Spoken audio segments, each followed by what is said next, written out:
네, 시간이 되었습니다. 자리를 정돈해 주시기 바랍니다. 매우 선선한 아침이죠. 여호와의 활동을 하기에 정말 좋은 계절이 되었습니다. 오늘도 여호와의 사랑을 느끼시기 위해서 집회에 참석하셔서 여호와의 말씀을 청종하시기 위해 모인 모든 분들께 감사드립니다. 그러면 오늘 공경하인과 파수대 집회를 갖기에 앞서서 가능하신 분들은 함께 기쁨으로 여호와께 노래하라 10번, 우리 하느님 여호와를 찬양하라 시편 145편 12절에 근거한 노래를 부르시고 기도로서 오늘의 집회를 시작하도록 하겠습니다. 노래 10번입니다.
네, 오늘 그럼 준비되어 있는 공경학연 연제를 말씀드리겠습니다. 연제는 자신이 가진 모든 것으로 하느님께 영광을 돌리십시오입니다. 수고해 주실 연사는 수소회 중에 최우성 형제입니다.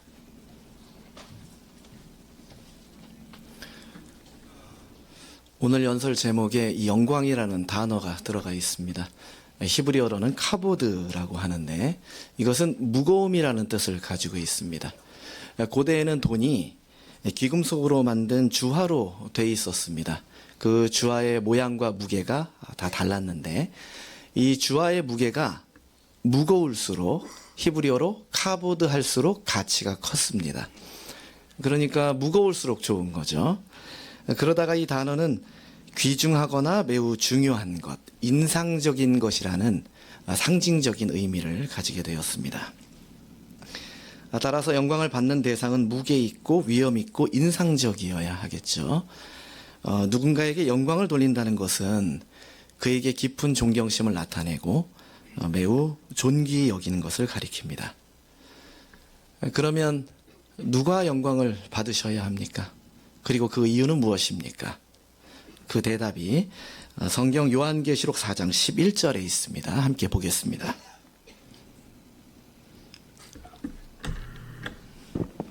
요한계시록 4장 11절입니다. 우리 하나님 여호와여, 주께서는 영광과 영예와 능력을 받으시기 합당합니다. 주께서 모든 것을 창조하셨으며 그것들이 주의 뜻으로 말미암아 존재하게 되었고 또 창조되었기 때문입니다. 먼저 누가 영광을 받으시기에 합당합니까? 9절 처음 부분에 나오죠. 우리 하나님 여호와께서 영광을 받으시기에 합당하다고 말하였습니다. 하나님이 영광을 받으신다 이렇게 되어 있죠. 받으시려면 누군가가 드리는 자가 있어야 합니다. 여호와께서는 누군가를 의존하거나 의지하시는 분은 아니죠. 그분은 원래 스스로 영광스러운 분이십니다. 그런데 지성 있는 피조물로부터 영광을 받으시기도 하십니다. 그럼 여호와께서 영광을 받으시기 합당한 이유가 무엇이라고 하였습니까? 중간에 보시면 주께서, 즉 여호와께서 모든 것을 창조하셨다 이렇게 말하였습니다. 네, 여호와께서는 창조주이시기 때문에 영광을 받으시기에 합당합니다. 우주 가운데 창조주는 몇 분이실까요? 네, 여기 나왔네요. 모든 것을 창조하셨다. 이 표현을 보면 여호와께서는 유일한 창조주로서 홀로 영광을 받으시기에 합당하십니다. 그런데 이 방금 읽은 이 구절의 전의 문맥을 보게 되면 이것은 누가 한 말인가 하면 하늘에 있는 영자들이 여호와께 영광을 돌리면서 한 외침입니다.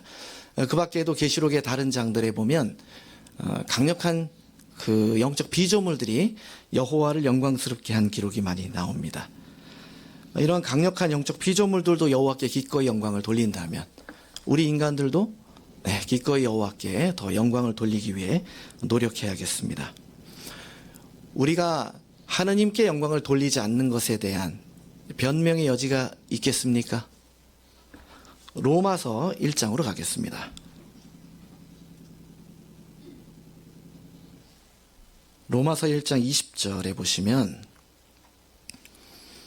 이렇게 되어 있습니다. 20절입니다.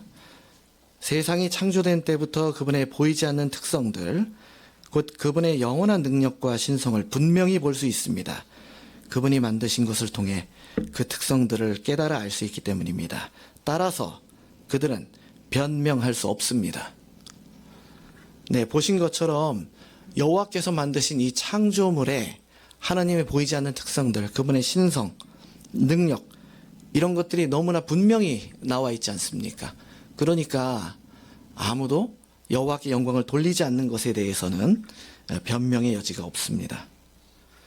그런데도 사람들은 어떻게 합니까? 그 다음 21절 낭독하겠습니다. 그들은 하나님을 알면서도 하나님께 영광을 돌리거나 감사하지 않고 오히려 헛된 생각에 빠져 그들의 어리석은 마음이 어두워졌습니다. 네, 사람들은 어떻게 한다고요? 하나님께 영광을 돌리지 않습니다. 하나님을 알면서도, 즉 여호와께서 나타내 주신 그 분명한 증거를 다 보고 있으면서도 그들은 여호와께 영광을 돌리지 않습니다. 누구와 비슷한 태도를 나타낸다고 할 수 있습니까? 바로 악한 자 사탄 마귀입니다. 사탄 마귀도 여호와께 영광을 돌리는 자가 아닙니다. 우리는 여호와께서 다 만들어 놓으신 창조물만 봐도 변명의 여지가 없다고 하였죠. 그런데 사탄은 창조물을 결과적으로 본 게 아니라 여호와께서 꽤 많은 창조 사업 하시는 모습을 직접 목격한 자입니다. 그렇게 엄청난 일을 보고도 그는 여호와께 영광을 돌리지 않았습니다. 오히려 하나님께 돌아가야 할 영광을 부당하게 탐해서 여호와께 반역하였죠. 우리는 사탄처럼 되기를 원하지 않습니다. 그럼 우리는 그와 다르게 하나님께 영광을 돌리기 위해서 어떻게 해야 할까요? 우리는 사탄 마귀가 아니라 바로 하나님의 아들이신 예수 그리스도를 본받음으로 그렇게 할 수 있겠습니다. 그렇기 때문에 지금부터 예수께서 하신 말씀 몇 구절을 읽으면서 어떻게 여호와께 영광을 돌릴 수 있는지 알아보도록 하겠습니다. 하나님께 영광을 돌리신 예수를 본받을 수 있는 첫 번째 부면은 바로 그분의 특성인데 겸손입니다. 우리는 겸손하지 않으면 남에게 영광을 돌릴 수 없죠. 마찬가지입니다. 자신이 아니라 여호와께 영광을 돌리기 위해서는 겸손해야 합니다. 예수께서는 겸손을 나타내셨는데 자신의 가르침과 자신이 행한 강력한 일의 근원이 아버지시라는 것을 이렇게 인정하셨습니다. 요한복음 7장 16절입니다.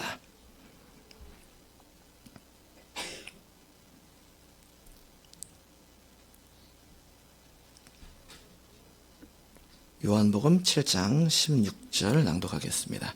예수께서 그들에게 말씀하셨다. 내가 가르치는 것은 나의 것이 아니고 나를 보내신 분의 것입니다. 네, 예수께서는 실력이 없어서 그렇게 하셨을까요? 아닙니다. 이 지상에 계실 때 인간 가운데 가장 지식과 지혜가 뛰어나신 분이었습니다.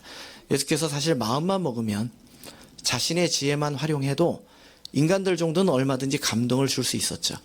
그런데 그런 예수께서도 자신의 지혜에 의지하지 않으셨습니다. 성경 기록을 보면 그 점을 알 수 있는데 실제 성경에 기록된 그분의 대화에는 약 절반의 히브리어 성경책들에서 인용하셨거나 언급하신 것이 들어 있습니다. 그 정도로 예수께서는 가르치실 때 겸손하게 하나님의 말씀에 의지하셨습니다. 그렇게 하신 이유가 무엇인지 그 다음 18절에 보면 이유를 알려줍니다. 같은 장 요한복음 7장 18절입니다.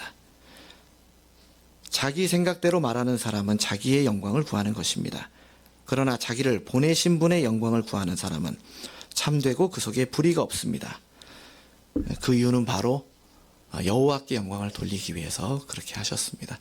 우리도 예수를 본받아야겠습니다. 우리 모두는 야외에서 사람들에게 진리의 소식을 전하고 가르치지 않습니까? 우리는 사람들에게 가르칠 때 어떻게 해야 합니까? 나의 생각이나 나의 견해보다는 무엇을 근거로 가르쳐야 할까요? 바로 하나님의 말씀을 근거로 사람들에게 좋은 소식을 전할 것입니다. 또 여호와와 예수께서 사용하시는 통로인 충실하고 슬기로운 종이 주는 지침에 온전히 순응함으로 우리는 자신이 아니라 여호와의 영광을 먼저 구한다는 것을 나타낼 수 있겠습니다. 형제들은 이처럼 또 연단해서 이렇게 연설할 수 있는 기회가 있지 않습니까? 역시 무엇을 근거로 우리는 연설해야 합니까?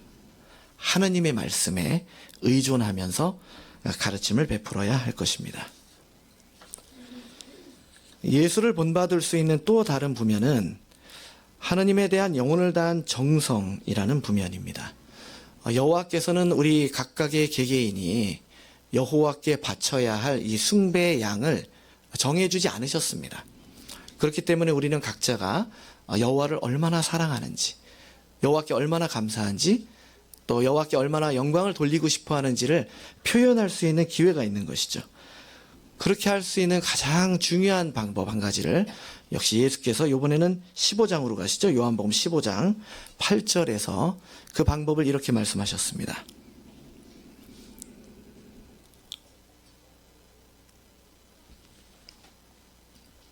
요한복음 15장 8절입니다. 여러분이 계속 많은 열매를 맺어 내 제자라는 것을 나타내면 그것으로 내 아버지께서 영광스럽게 되십니다. 우리가 어떻게 하면 아버지께서 영광스럽게 되실까요? 계속 많은 열매를 맺는 것입니다. 이 열매에는 두 가지 부면이 있습니다. 첫 번째는 우리의 선한 그리스도인 행실입니다. 대표적으로 영의 열매가 있겠죠. 그와 같은 좋은 특성을 생활에서 나타내고 선한 행실을 유지하면 결국에 여호와께 영광이 돌아갈 것입니다. 우리 주변에 있는 사람들은 우리가 여호와를 섬긴다는 것을 대부분 다 알지 않습니까? 우리 믿지 않는 가족, 또 직장 동료, 학교 친구들. 그런데 우리의 행실이 그들 가운데에서 선하고 훌륭하게 유지가 되면 물론 그들은 처음에 우리를 칭찬하겠죠. 그러나 결과적으로 우리가 섬기는 여호와께 영광이 돌아갈 것입니다. 이 열매의 두 번째 부분은 바로 전파 활동과 관련이 있습니다. 입술의 열매, 또 왕궁 열매, 우리가 이렇게 표현하기도 합니다. 전파 활동에 영혼을 다해 참여하는 것을 가리킵니다. 우리는 야외에서 사람들에게 진리의 소식을 전할 때 어떤 내용을 전합니까? 여호와의 그 놀라운 특성들, 아름다운 성품, 또 여호와께서 우리를 위해 준비하신 약속, 그런 것을 전하지 않습니까? 우리가 야외에서 사람들에게 전하는 그 소식의 내용을 보면 여호와께 영광이 돌아가는 것입니다. 영광스러운 거룩한 여호와의 이름도 우리는 사람들에게 알리고 있습니다. 또 우리가 열심히 전파해서 사람들이 관심을 갖고 성서를 공부해서 우리와 같은 참 숭배자가 된다면 결과적으로 여호와께 영광을 돌리는 사람들의 수가 많아지는 것 아닙니까? 그러면 여호와께 영광을 돌리는 그런 일이 더욱더 풍성해진다고 말할 수 있겠습니다. 그런데 여기에서 이 전파하는 일을 예수께서 나무에서 맺는 열매에 비하셨다는 것에 유의하셨습니까? 이 열매의 생산량은 그 환경에 따라서 많이 달라집니다. 예를 들면 기후나 날씨가 어떠한지, 또 흙의 상태가 어떠한지, 심지어 나무의 나이, 연수에 따라서도 이 생산량이 달라지죠.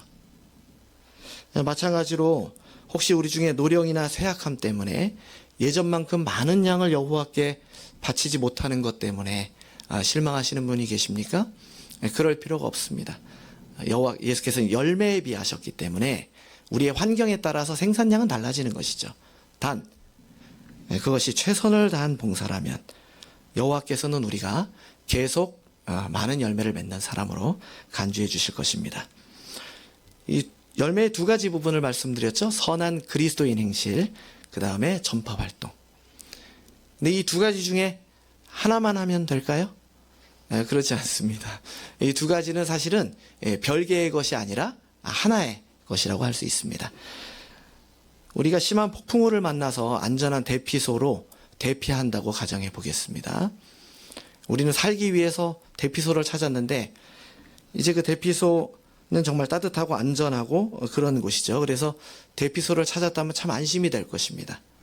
그래서 대피소를 들어갔는데 우리보다 먼저 와 있는 사람들이 우리를 따뜻하게 맞이하고 후대하고 필요한 것을 제공하고 심지어 위로해 준다면 우리는 더 그곳에 기꺼이 머물고 싶을 것입니다. 그런데 우리가 갔는데 들어가려고 보니까 입구에 내가 미워하는 사람이 서 있습니다. 더군다나 그 사람이 자기보다 먼저 왔다는 이유로 뒤에 오는 사람들에게 구호 물품을 나누어 주는 책임을 맡고 있다고 생각한다면 그러면 좀 마음이 어떻습니까? 결국에 살려고 들어가겠죠. 그러나 아마 들어가기가 좀 망설여지거나 어쩌면 최대한 좀 미루다가 들어갈 수도 있겠습니다. 전파 활동도 비슷하죠. 이 악하고 위험한 세상에서 안전한 도피소 같은 여호와의 조직과 회중으로 사람들을 이끄는 것이 우리의 전파 활동입니다. 그런데 그 사람들을 여호와의 조직에 더 기꺼이 오도록 이끌게 하는 것이 무엇일까요? 바로 우리의 훌륭한 그리스도인 행실입니다. 그러니까 전파 활동과 훌륭한 행실은 별개로 생각할 수 없는 것이죠. 우리는 주로 누구에게 좋은 소식을 전하십니까? 잘 아는 사람들에게 전하지 않습니까? 우리 이웃에게 전하거나 또 믿지 않는 가족이나 학교 친구, 직장 동료들에게 전합니다. 그들은 우리의 행실이 어떠한지 잘 압니다. 우리가 행실이 올바르지 않는다면 그들에게 증거할 수 있을까요? 그럴 수 없습니다. 그렇기 때문에 우리는 훌륭한 행실과 전파 활동 두 가지 다 신경 써야 여호와께서 영광을 받으십니다. 어떤 사람들은 배우자나 자녀의 훌륭한 행실을 여러 해 동안 관찰한 후에야 나중에 그 이유를 알아보기 위해서 연구를 시작합니다. 반대로 그리스도인 친족으로부터 무시당했기 때문에 성서 진리를 받아들이지 않는 일이 있어서는 결코 안 될 것이죠. 그러므로 우리는 그런 면으로 훌륭한 열매를 계속 맺는다면 여호와께 영광을 돌릴 수 있습니다. 우리가 가진 모든 것으로 하나님께 영광을 돌리기 위해서 하나님에 대한 강한 사랑을 갖는다면 기꺼이 그렇게 하고자 할 것입니다. 우리는 여호와를 얼만큼 사랑해야 합니까? 역시 예수께서 이렇게 말씀하셨습니다. 마가복음 12장 30절입니다.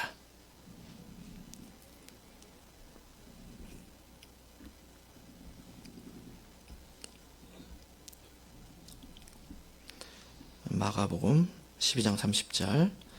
내 마음을 다하고 영혼을 다하고 정신을 다하고 힘을 다해 너의 하나님 여호와를 사랑해야 한다. 얼마큼 사랑해야 합니까? 내 마음, 영혼, 정신, 힘을 다해서 사랑해야 합니다. 이 네 가지 빼면 뭐가 남죠? 아무것도 안 남습니다. 이 네 가지를 다해서 사랑하라는 것은 오늘 연설의 제목처럼 우리가 가진 모든 것을 다해서 여호와께 사랑을 나타내라는 것이죠.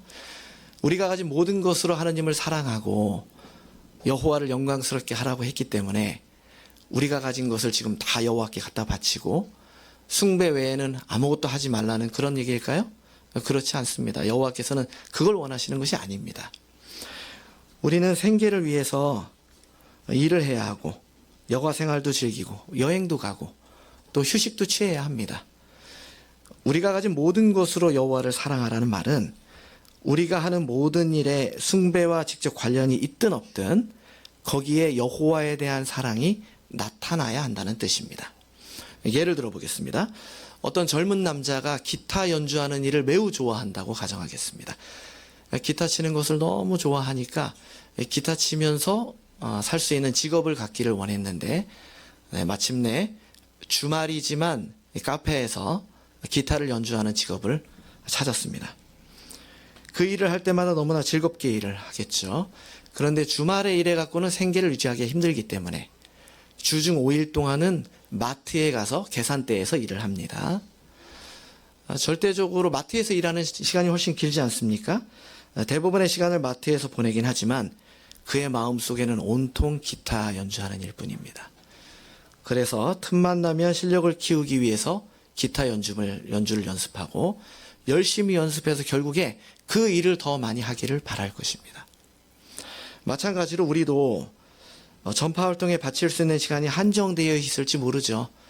어쩌면 가장으로서 주중 내내 세속일을 하고 주말에만 여호와를 위한 봉사를 하게 될지 모릅니다. 그러나 우리는 전파 활동을 사랑합니다. 그렇기 때문에 매사에 우리가 세속일에 바치는 시간이 더 많긴 하지만 틈틈이 성경을 읽고 여호와께 기도를 하고 출판물을 보고 기회가 된다면 비공식 증거를 할 것입니다. 이처럼 우리가 모든 것을 팽개치고 영적인 일만 하는 것이 아니라 우리가 하는 모든 일에 여호와에 대한 사랑이 반영되게 함으로 우리가 가진 모든 것으로 여호와께 영광을 돌릴 수 있겠습니다. 그렇게 한다면 실제로 고린도전서 10장 31절에 있는 것처럼 먹든지 마시든지 그 밖에 무엇을 하든지 하느님의 영광을 위해서 하게 되는 것이죠. 우리는 그렇게 할 수 있겠습니다. 우리 각자가 하느님께 영광을 돌리는데 사용할 수 있는 자산은 다 다르죠. 누군가는 특별한 재능이 있을 수 있고 누군가는 젊어서 힘이 있을 수 있습니다. 그 외에 경험, 시간, 물질 여호와께 바쳐서 하나님께 영광을 돌릴 수 있는 방법은 다양합니다. 그런데 우리가 무엇을 바치든 우리가 기억해야 할 원칙이 이렇게 나와 있습니다. 잠언 3장 9절입니다.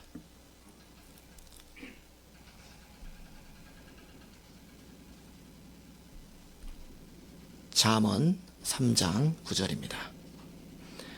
내가 가진 가치 있는 것들과 내 모든 소출의 첫 열매로 여호와를 공경하여라. 여호와를 공경할 수 있는 방법을 알려주고 있습니다. 근데 마지막에 여호와를 공경하라는 표현이 나오죠. 근데 히브리어로는 그 영광에 해당하는 그 카보드 그 단어가 여기에 똑같이 쓰였습니다. 여기는 영광으로 돼 있지만 오늘 이 연설 제목처럼 이제 표현을 하자면 내 모든 소출의 첫 열매로 여호와께 영광을 돌려라 이렇게 표현해도 되겠습니다. 근데 격려적이지 않습니까? 9절 처음에 보십시오. 여호와께서는 우리가 갖고 있지도 않은 것을 바치라고 말씀하시지 않으십니다.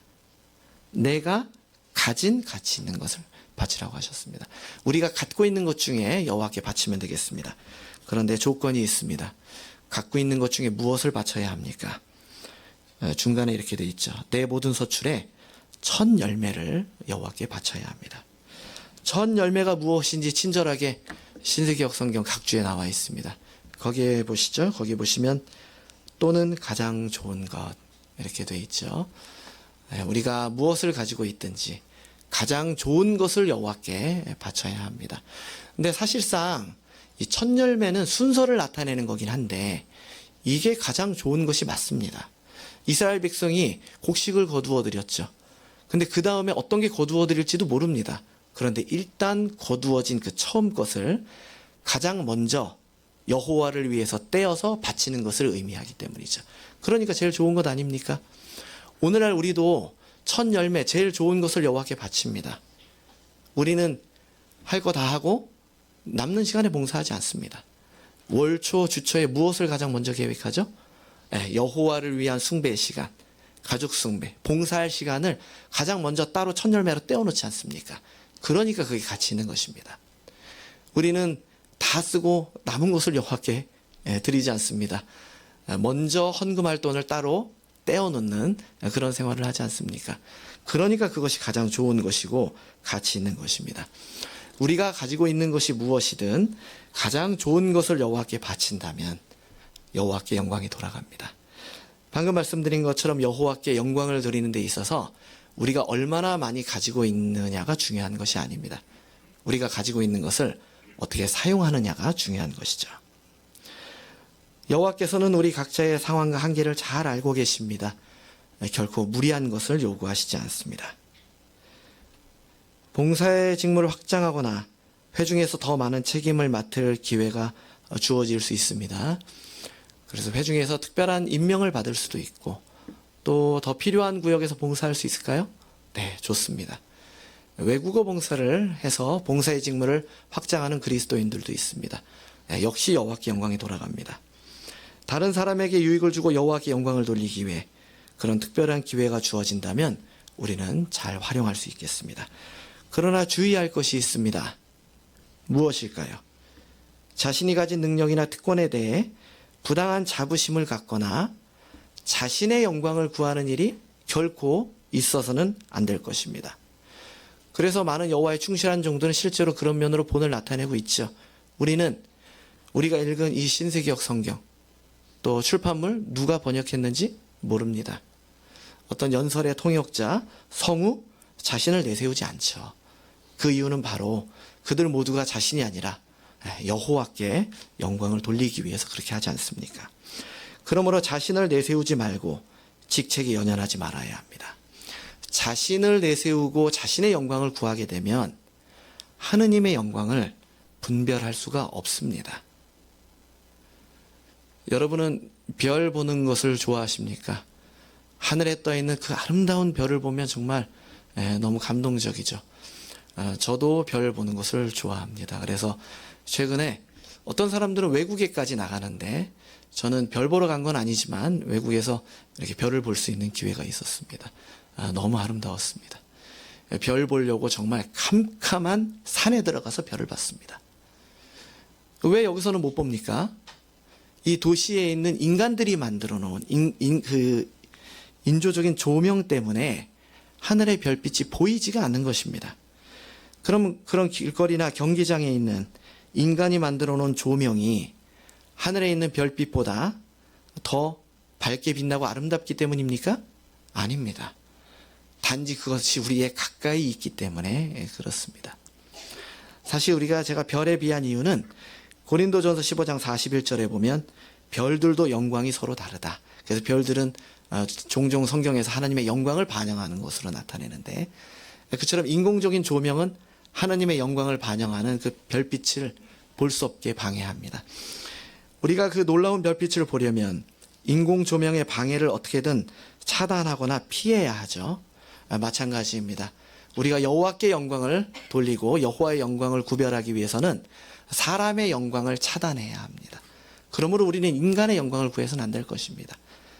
내가 어떤 특권을 받고 있어서 다른 사람들로부터 주목을 받기를 원해서도 안 되고, 혹은 다른 사람을 지나치게 좇아서도 안 되겠죠.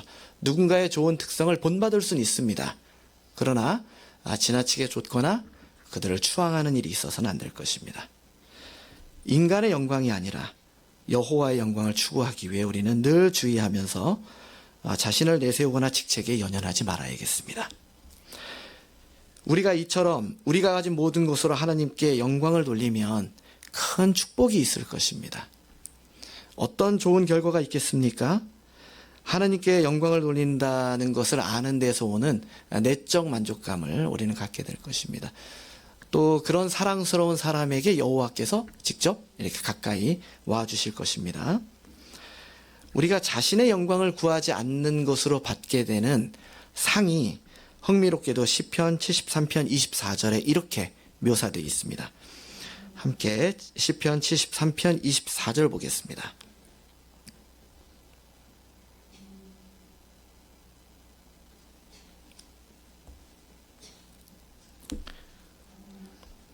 당신은 나를 당신의 조언으로 인도해 주시고 후에는 영광에 이르게 하실 것입니다.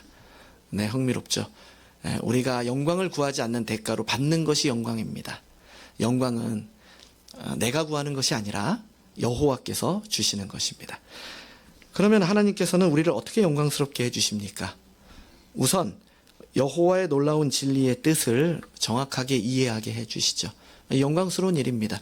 이 지역에 이렇게 많은 사람들이 사는데 이렇게 소수의 사람만 성경의 정확한 지식을 알고 있지 않습니까? 그리고 그렇기 때문에 사람들이 갖고 있지 않는 놀라운 희망도 갖고 있는 것입니다. 놀라운 것입니다. 또 우리는 보물과 같은 영광스러운 봉사의 직무를 갖고 있습니다. 여호와께서는 계속 이 봉사의 직무를 우리에게 맡기실 것입니다. 봉사는 짐이 아니라 영광입니다. 생각해 보십시오. 낙원에 가서 과거를 회상할 때 무엇이 여러분들에게 가장 보물과 같은 영광스러운 기록이 되겠습니까? 과거에 이 세상에서 고급 승용차를 탄 것입니까? 아닙니다. 열심히 봉사한 것이 영광스러운 기록이 될 것입니다. 우리가 열심히 전파하고 제자 삼아서 누군가가 우리와 같은 동료 숭배자가 되어서 신세계에서 같이 영원히 있다고 생각해 보십시오. 그것만큼 영광스러운 것이 어디 있습니까? 여호와께서는 우리에게 영광스러운 기록을 주십니다. 또 하느님 앞에서 좋은 이름도 있죠. 그리고 동료들의 칭찬도 받을 수 있습니다. 우리가 사람에게서 영광을 받으면 안 되죠. 그러나 잘하면 칭찬은 받을 수 있겠습니다. 그것도 하나의 상이라고 할 수 있습니다. 결국엔 이 세상이 멸망될 때 우리는 영원한 생명을 상으로 받을 것입니다. 그러므로 자신이 아니라 여호와께 영광을 돌려야겠다고 우리는 생각해야겠습니다. 오늘 배운 것처럼 우리가 가진 모든 것으로 여호와께 영광을 돌리기 위해서 예수께서 가지신 겸손이라는 특성을 입어야겠다. 이런 걸 배웠습니다. 또 선한 행실과 또 전파 활동, 이 두 가지 면으로 좋은 열매를 계속 맺기 위해 노력해야 하지 않습니까? 우리가 가진 것 가운데 가장 좋은 것을 여호와께 드릴 때 여호와께서 영광스럽게 되십니다. 우리는 영원히 살면서 여호와께 영광을 돌릴 전망을 가지고 있습니다. 그러므로 시편 필자처럼 이렇게 결심해야 하지 않겠습니까? 시편 86편 12절입니다.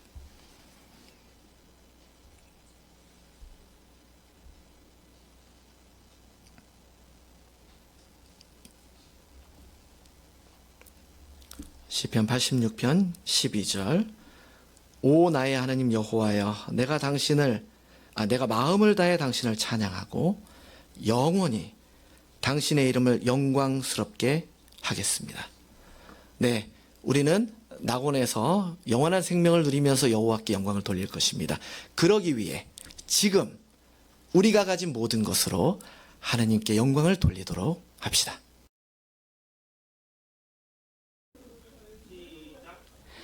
조용한 가운데 공개 강연을 청중해 주신 전도의 모든 분들께 감사드립니다. 여호와를 영광스럽게 할 수 있는 부면들을 자세하게 연설해 주신 최영재께도 감사드립니다. 다음 주에도 격려적인 공개 강연이 준비되어 있습니다. 다음 주 연재는 청소년들은 어떻게 행복하고 성공적인 삶을 살 수 있는가입니다. 우리 애 중에도 많은 청소년들이 있죠. 다음 주 강연을 통해서 훌륭한 조언을 받으시기 바랍니다. 그럼 전 세계적으로 함께 즐기시는 파수대 집회로 초대합니다.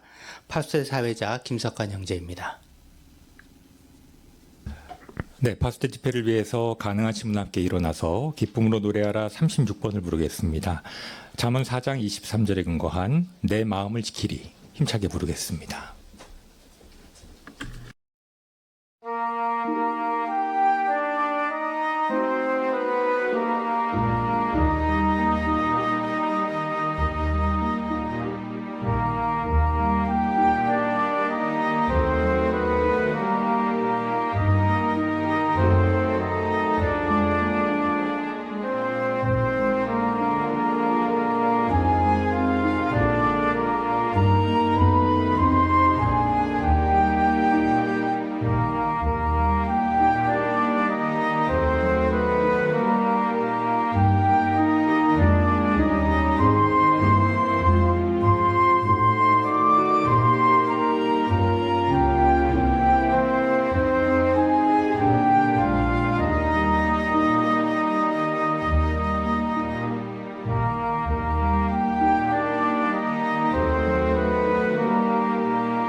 이번 주 파스타 연구의 주제는 이스라엘 왕들에게서 배울 수 있는 중요한 교훈입니다. 주제 성구는 말라기 3장 18절입니다. 너희는 의인과 악인의 차이, 하나님을 섬기는 자와 섬기지 않는 자의 차이를 다시 한번 보게 될 것이다. 요청을 보시죠. 여호와께서 이스라엘 왕들을 무엇을 기준으로 평가하셨는지 살펴보면서 오늘날 그분이 자신의 숭배자들에게 무엇을 기대하시는지 알아보십시오. 소제목은 세 부분으로 되어 있습니다. 먼저 첫 번째는 그들은 여호와를 온전한 마음으로 섬겼습니다. 두 번째 부분은 그들은 죄를 회개했습니다. 그리고 세 번째 부분은 그들은 참숭배에 고착했습니다의 순으로 진행이 되겠습니다. 자, 먼저 그럼 1항과 2항을 김영순 형제의 낭독으로 들어보시겠습니다. 성경에는 40명이 넘는 이스라엘 왕들의 이름이 나옵니다.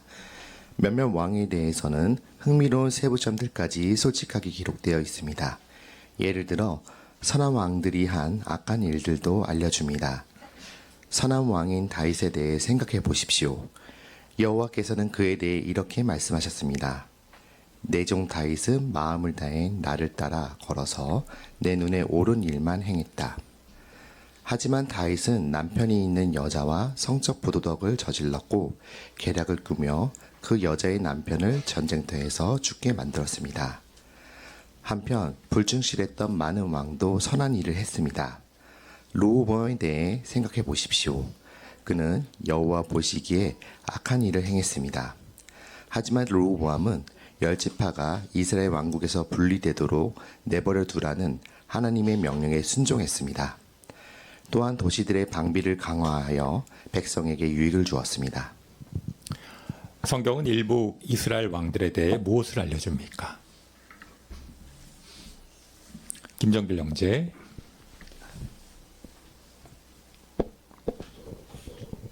성경에 나온 40명이 넘는 이스라엘의 왕들이 이름을 나옵니다.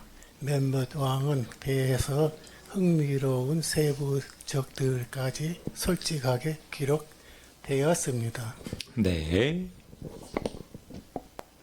강경희 자매.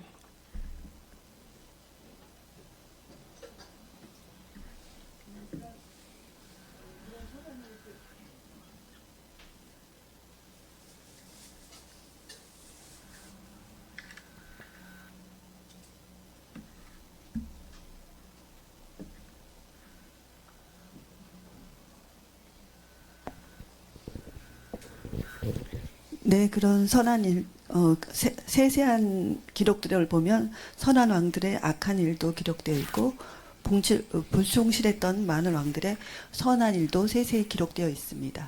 네.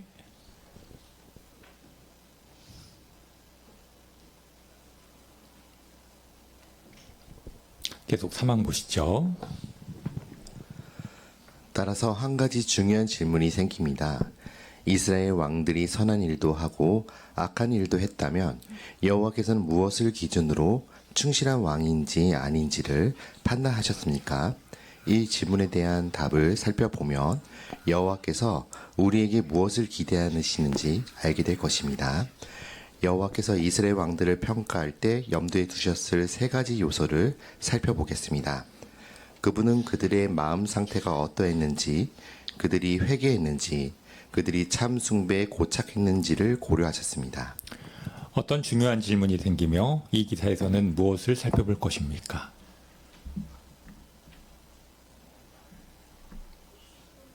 박서진 학생. 이스라엘 왕들이 선한 일도 하고 악한 일도 했다면 여호와께서는 무엇을 기준으로 충실한 왕인지 아닌지를 판단하셨습니까? 라는 질문이 생깁니다. 네.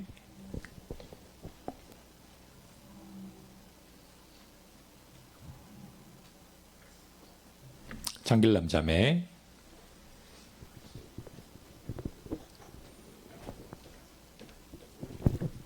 네, 그들의 마음 상태는 어떠한지, 회개했는지, 참 숭배에 고착했는지 세 가지를 살펴볼 것입니다. 네. 그럼 첫 번째 소제목입니다. 그들은 여호와를 온전한 마음으로 섬겼습니다. 사항 보시죠. 여호와를 기쁘시게 한 왕들은 그분을 온전한 마음으로 섬겼습니다. 선한 왕 여호사밧은 마음을 다해 여호와를 찾았습니다. 또한 요시아에 대해 성경에서는 이렇게 알려줍니다.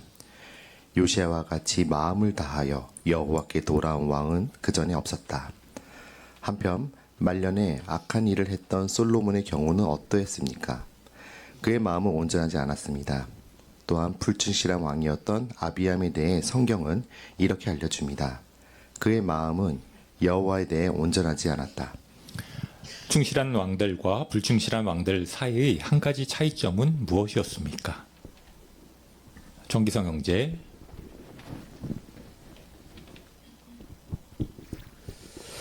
충실했던 여호사밧과 요시아 왕은 마음을 다해 여호와를 섬겼지만 말년에 악한 일을 했던 솔로몬이나 야비암의 왕의 경우는 여호와에 대해 마음이 온전하지 않았다는 점입니다.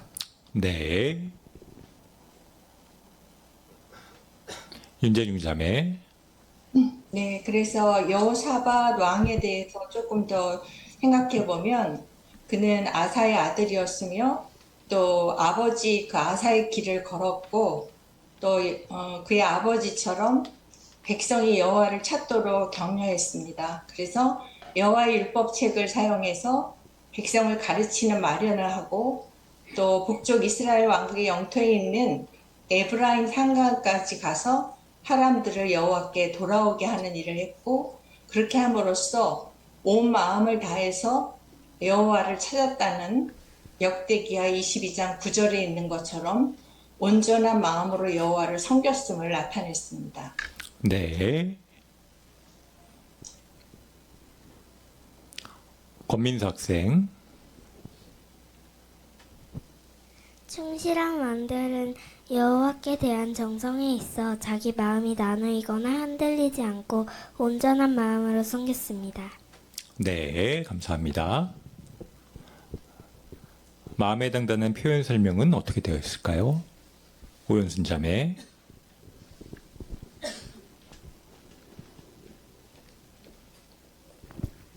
네.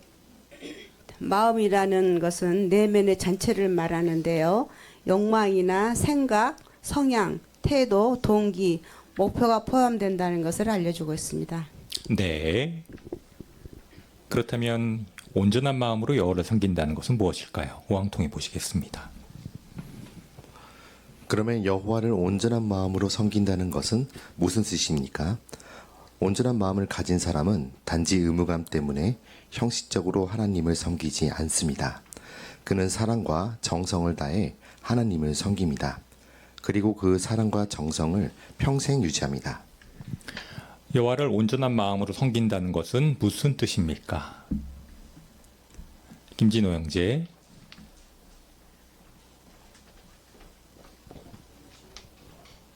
온전한 마음이란 단지 의무감 때문에 형식적으로 하나님을 섬기는 것을 말하는 것이 아니라 이 사랑과 정성을 다해 그리고 평생을 걸쳐서 하나님을 마음을 다해서 섬기는 것을 의미합니다.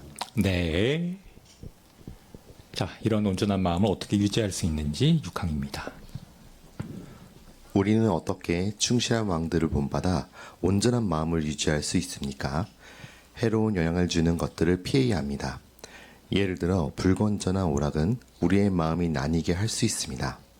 나쁜 교제와 물질주의적인 생각도 우리의 마음에 해로운 영향을 줄 수 있습니다. 무엇 때문이든 여호와에 대한 사랑이 약해지고 있다는 것을 알게 된다면 그 문제를 신속하게 바로잡으십시오. 잠언 4장 23절, 마태복음 9장 25장 29, 30절을 낭독할 수 있습니다. 이태진 형제. 잠언 4장 23절, 내가 지키는 모든 것보다 내 마음을 잘 지켜라. 거기에서 생명의 샘이 흘러나오기 때문이다. 마태복음 5장 29절 30절, 당신의 오른쪽 눈이 당신을 걸려 넘어지게 한다면 그 눈을 뽑아 던져버리십시오. 온몸이 개옛날에 던져지는 것보다 지체 중 하나를 잃는 것이 더 낫습니다. 또 당신의 오른손이 당신을 걸려 넘어지게 한다면 그 손을 잘라 던져버리십시오. 온몸이 게헨나에 떨어지는 것보다 지체 중 하나를 잃는 것이 더 낫습니다. 감사합니다. 온전한 마음을 어떻게 유지할 수 있습니까?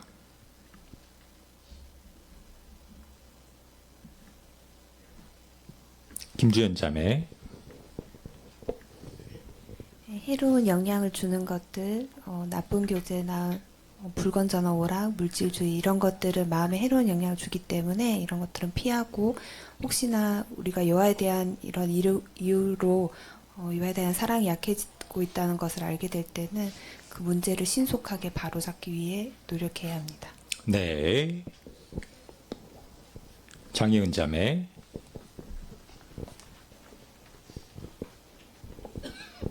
그 점이 낭독된 마태 5장에서는 오른쪽 눈과 오른손처럼 우리 몸에 매우 중요한 지체라 할지라도 그것이 우리를 걸려 넘어지게 하는 올무가 된다면 단호하게 그것을 없애버리라고 했습니다. 그러한 것처럼 우리도 여호와에 대한 우리의 사랑이 약해지게 하는 문제가 있다면 그것을 바로잡기 위해 신속하고 단호하게 행동함으로 온전한 마음을 유지할 수 있을 것입니다. 네. 정영은 자매. 잠언 4장 23절을 기록한 솔로몬은 어린 시절부터 성인이 되어서까지 여호와께 계속 충실함을 나타냈습니다. 하지만 앞서 언급된 것처럼 노년이 되어서는 그 마음이 여호와께 온전하지 못했는데요. 이처럼 아무리 충실한 마음을 오래 유지했다 할지라도 보는 것 그리고 듣는 것을 통한 유혹이 생각에 영향을 미쳐서 부지불식간에 악한 일을 하게 될 수 있습니다. 따라서 온전한 마음 상태를 유지하기 위해 자신의 마음 상태를 지키고 또 살피는 일에 늘 깨어 있어야 함을 이해하게 됩니다. 네. 장창호 형제.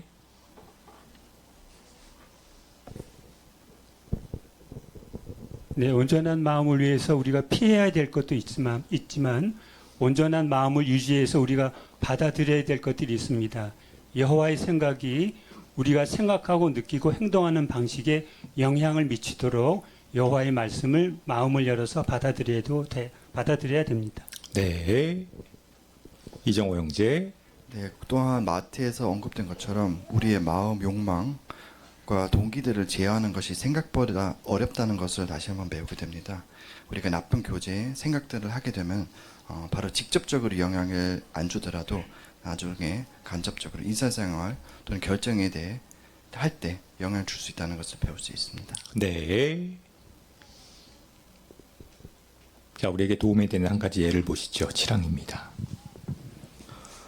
우리는 결코 마음이 나뉘게 내버려 두어서는 안 됩니다.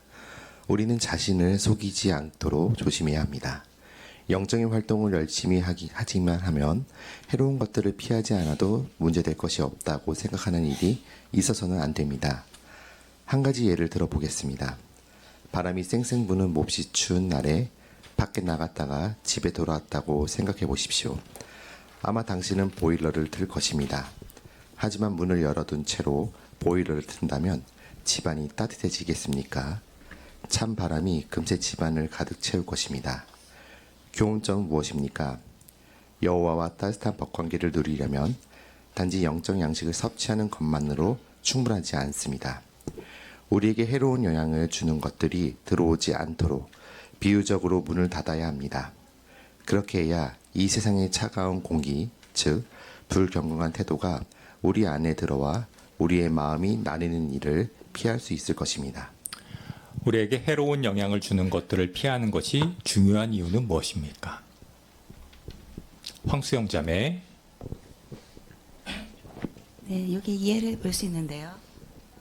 추운 날 보일러를 틀 때 우리가 문을 열어둔 채 튼다면 따뜻한 온기가 다 빠져나갈 것입니다. 이처럼 여호와의 따뜻한 법관계를 유지하기 위해서는 세상적인 해로운 찬 공기를 들어오는 것을 우리가 차단해야 할 것인데요. 이처럼 우리가 불경건한 태도를 잘 차단한다면 마음이 나누이는 일이 없으며 온전한 충실함을 유지하게 될 것입니다. 네. 공경의 자매. 네, 여기 에베소 2장 2절에는 세상의 영, 즉 권세 잡은 통치자 그게 나오는데요. 이 영이 권세가 있는 이유는 그 그것이 제일 많은 육체에 호소력이 있고 또 알아차리기 어렵게 쉴 새 없이 영향을 미치며 공기처럼 어디에나 퍼져 있기 때문입니다. 그래서 이기심, 오만, 탐욕적인 야망, 도덕적 독립과 반항의 영과 같은 그런 불경건한 특성들이 자라지 않게 하므로 우리가 불순종하는 그런 사람들 속에서 활동하는 일을 피해야 할 수 있을 것입니다. 네. 그럼 두 번째 소제목 보실까요? 그들은 죄를 회개했습니다. 8항과 9항입니다. 앞서 언급한 것처럼 다윗 왕은 심각한 죄를 지었습니다. 하지만 예언자 나단이 다윗의 죄를 지적하자 그는 겸손히 회개했습니다. 다윗이 기록한 시편 51편의 표현들을 보면 그가 얼마나 진심으로 회개했는지 알 수 있습니다. 다윗은 나단을 속이거나 처벌을 피하려고 단지 겉으로만 슬픈 척 행동한 것이 아니었습니다. 히스기야 왕도 여호와께 죄를 지은 적이 있습니다. 성경은 이렇게 알려줍니다. 히스기야는 마음이 거만해졌다. 그리하여 그와 유다와 예루살렘이 분노를 사게 되었다. 히스기야는 왜 거만해졌습니까? 그는 자신이 쌓은 많은 부나 아시아를 상대로 거둔 승리나 기적으로 병이 나은 것 때문에 우월감을 느꼈을지 모릅니다. 그가 바빌론에서 온 사람들에게 자신의 부를 과시한 것도 교만 때문이었을 수 있습니다. 그래서 그는 예언자 이사야에게 책망을 받았습니다. 하지만 다윗처럼 히스기야도 겸손히 회개했습니다. 여호와께서 내리신 최종 평가를 보면 그분이 히스기야를 옳은 일을 계속 행한 충실한 왕으로 여기셨다는 것을 알 수 있습니다. 다윗 왕과 히스기야 왕은 책망을 받았을 때 어떤 태도를 나타냈습니까? 신은진 자매. 네, 다윗 왕과 히스기야 왕은 책망을 받았을 때 겸손히 회개했습니다. 네.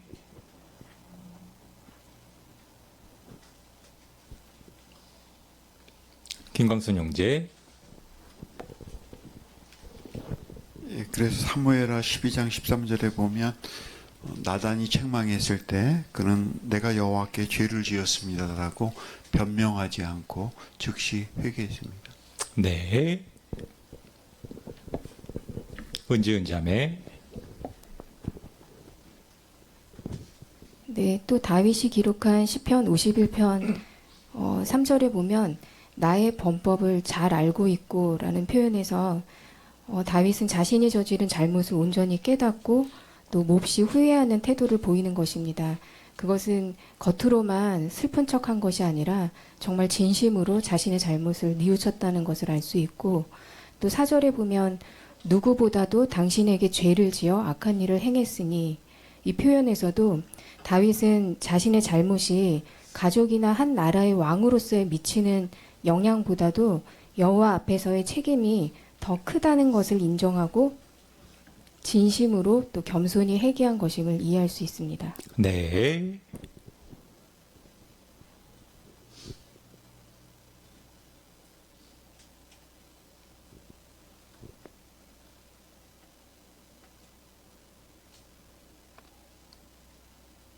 김광순 형제.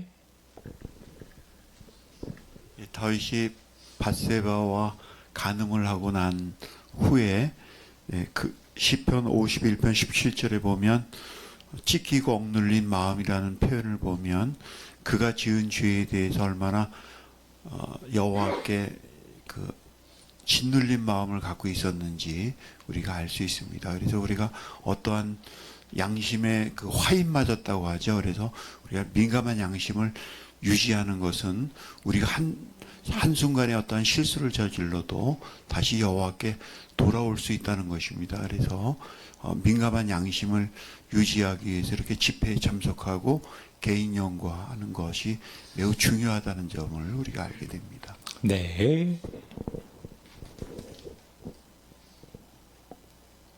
장창호 형제. 네, 히스기야 왕도 한때 마음이 거만해졌죠.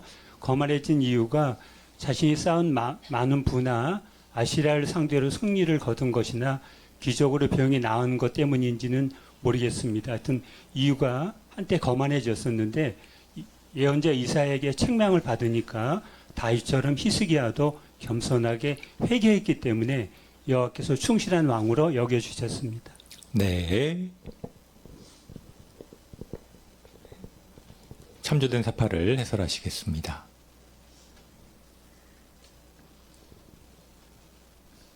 안혜원 자매. 사파는 두 왕이 책망을 받았을 때 나타낸 성경의 짧고 간략한 기록을 잘 설명해 주는데요. 제가 죄를 지었습니다라고만 한 다윗 왕과 그저 자신을 낮췄다고 한 히스기야 왕의 태도는 이 과거 잘못된 회개의 두 가지 예를 생각나게 해줍니다. 장자권을 판 에서가 후회의 감정으로 대성 통곡을 했던 것이나 책망에 변명하기 바빴던 사울 왕과 너무 다른 태도를 볼 수 있는데, 무엇보다 이 두 왕이 겸손하게 회개했다는 증거는 후에 여호와께서 그들을 충실한 왕으로 평가하신 것을 보면 알게 됩니다. 네.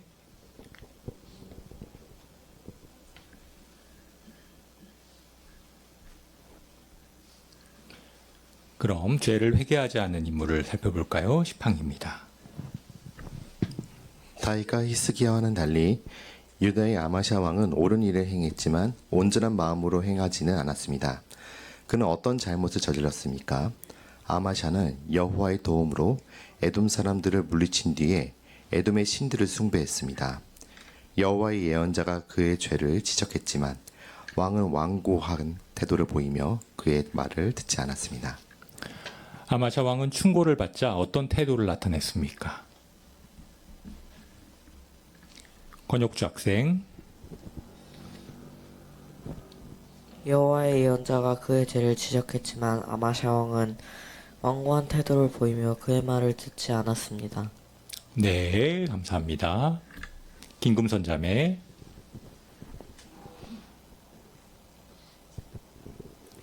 아마샤 왕도 온전한 옳은 일을 했습니다. 그러나 그가 온전한 마음으로 하지 않았다는 것을 나중에 알 수 있는데요. 그는 여호와의 도움으로 에돔 사람을 물리쳐 에돔의 신들을 숭배했습니다. 그런 뒤에 그래서 여호와께서는 예언자를 보내서 그를 책망하였습니다. 그때 역대기야 25장 16절에 보면 그 예언자의 말에 그는 우리가 그대를 왕의 좋은 자로 임명했소. 그만하시오. 어째서 죽음을 자처하는 것이오. 라고 오히려 협박적으로 말을 했습니다. 이 점을 볼 때 그는 완고한 태도를 보며 여호와의 말을 듣지 않았습니다. 그래서 그의 옳은 일은 온전한 마음으로 행하지 않았다는 것을 드러냈습니다. 네. 자, 그럼 우리가 용서를 받으려면 어떻게 해야 할까요? 11항 통해 보시죠. 이러한 예들을 통해 무엇을 배울 수 있습니까? 죄를 회개하고 같은 잘못을 다시 저지르지 않기 위해 최선을 다해야 한다는 것입니다. 그런데 회중 장로들이 어떤 문제에 대해 어쩌면 우리가 보기에 사소해 보이는 문제에 대해 조언을 해준다면 어떻게 해야 합니까? 여호와와 장로들이 우리를 싫어하는 것이라고 생각하지 마십시오. 선한 이스라엘 왕들도 조언과 책망을 받았습니다. 충고를 받게 된다면 겸손히 충고를 받아들이고 필요한 변화를 하고 계속 여호와를 마음을 다해 섬겨야 합니다. 우리가 죄를 회개하면 여호와께서 용서해 주실 것입니다. 고린도후서 7장 9절 11절을 낭독할 수 있습니다. 김현지 형제. 지금은 기뻐합니다. 여러분이 슬퍼했기 때문이 아니라 슬퍼하여 회개했기 때문입니다. 여러분은 하느님의 뜻에 맞게 슬퍼했으므로 우리 때문에 해를 입은 것이 아무것도 없습니다. 하느님의 뜻에 맞게 슬퍼하는 것으로 인해 여러분이 얼마나 큰 열의를 갖게 되었는지 보십시오. 여러분은 자신을 깨끗하게 하려는 마음을 갖게 되었고, 의분을 품게 되었고, 두려움을 갖게 되었고, 열망을 갖게 되었고, 열심을 내게 되었고, 그릇된 것을 바로잡게 되었습니다. 여러분은 이 일과 관련해 모든 면에서 깨끗하다는 것을 증명했습니다. 감사합니다. 용서를 받으려면 어떻게 해야 합니까? 박윤서 자매. 충고를 받게 된다면 겸손히 충고를 받아들이고 필요한 변화를 하고 계속 여호와를 마음을 다해 섬겨야 합니다. 네. 이양옥 자매, 네, 책망이나 조언을 받았을 때 나타내는 태도를 보면 그 사람이 정말 겸손한 사람인지 아닌지를 알 수 있는데요. 단순히 인간의 관점으로만 생각하면 조언을 받았을 때 기분이 언짢거나 조언을 거부하고 싶은 생각부터 들 수 있습니다. 하지만 히브리 12장 6절에서 알 수 있는 것처럼 책망과 징계는 바로 하나님의 관심과 사랑의 증거라는 점을 기억한다면 우리가 충고를 받게 될 때 바로 항에 언급된 세 가지 행동들을 적극적으로 취하게 된다는 점도 생각해 볼 수 있습니다. 네.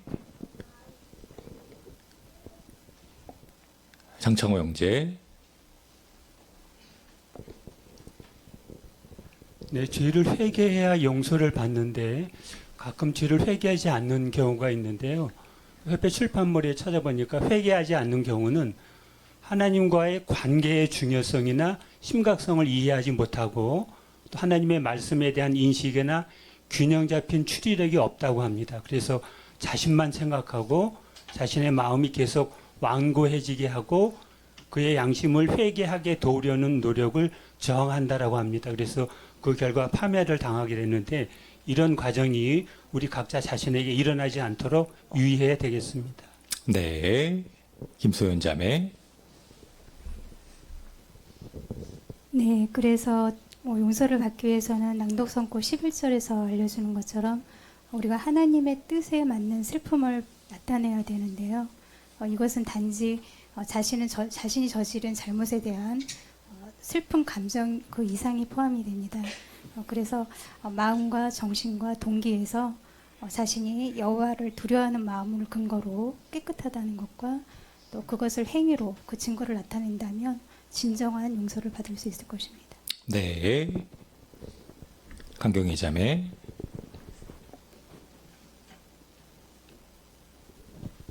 네, 또 본항에서 보면 우리가 보기에 사소해 보이는 문제에 대한 조언일지라도 회중의 장로들이 그러한 조언을 한다면 장로들이 우리의 유익을 위해서 사랑으로 조언하시는 하는 것이라는 것을 생각하고 기꺼이 따를 필요가 있습니다. 네. 참조된 사파를 해설하시겠습니다. 강현순 자매, 이 사파는 첫 번째 사파는 젊은 장로가 음주 문제에 있어서 형제에게 이야기하고 있고 형제는 술병과 술이 남아있는 잔을 보고 있는 장면이며 또 두 번째는 형제는 성경과 행루책 43과를 살펴보고 세 번째는 충고를 베푼 형제와 호배를 하고 있는 장면입니다. 이 형제는 아마도 합당한 조언이라 할지라도 특히 나이가 자신보다 어린 형제의 조언을 받아들이기란 그리 쉽지 않을 것인데 그렇지만 겸손히 조언을 받아들여 사파에서처럼 행루 43과 그리스도인들은 술에 대한 어떤 견해를 가져야 합니까? 제하의 내용을 개인 연구하면서 자신의 음주 습관을 극복하기 위해 단호한 조치를 취함으로 그 결과 필요한 변화를 하고 자신을 염려해 준 형제와 이렇게 야외 봉사를 하면서 영적인 일과를 열심히 할 수 있는 사파인 것 같습니다. 우리 역시 크든 작든 나이가 많든 적든 조언을 받게 된다면 겸손히 받아들이고 필요한 변화를 해서 계속 여호와를 마음을 다해 섬김으로 우리의 영적 상태를 잘 유지할 수 있다는 것을 이 사파를 통해서 배울 수 있습니다. 네. 박혜자 자매,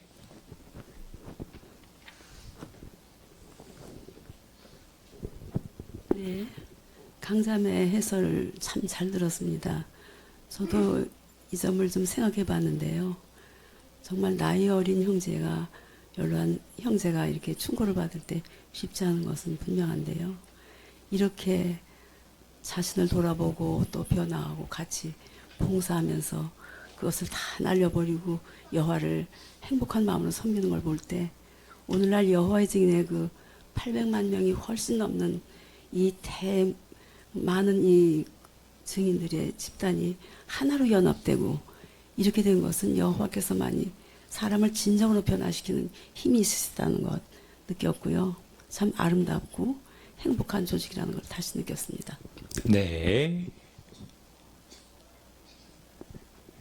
최혜식 형제, 네, 저도 이제 웬만큼 나이를 들고 보니까 충고를 받는다는 것 입장이 거의 없어요.